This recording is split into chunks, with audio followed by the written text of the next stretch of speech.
న్యూరోలాజికలీ వీళ్ళు ఇలా సైకలాజికల్‌గా ఎందుకు ఇలా అవుతుందంటారు? కారణం ఏంటంటారు యాక్చువల్లీ? మ్యామ్ దీనికి మల్టిపుల్ రీజన్స్ ఉంటాయి. మనము ఇప్పుడు ఎలా ఉంటుందంటే ఒక స్పెసిఫిక్ రీజన్ అనేది ఉండదు. మల్టిపుల్ రీజన్స్, అది జెనెటిక్ ప్రాబ్లం నుంచి, మేనరికం పెళ్ళిళ్ళ నుంచి, అండ్ వాళ్ళ డెలివరీ టైం నుంచి, డెలివరీలో ఉన్నప్పుడు వాళ్ళ మదర్ యొక్క హెల్త్ పరంగా కానీ, అండ్ నెక్స్ట్ వచ్చేసి వాళ్ళు పుట్టిన తర్వాత ఏదైతే ఆ ఎన్విరాన్మెంట్ ఏదైతే ఉంటుందో వాటి మీద కూడా ఫ్యాక్టర్స్ రిలేటబుల్గా ఉంటాయి.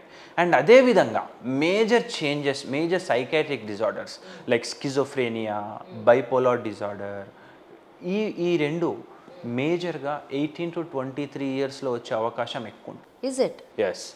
స్కిజోఫ్రీనియా అన్నారు. అసలు అంటే ఏంటి ఒక్కసారి? Schizophrenia is nothing but splitting of brain.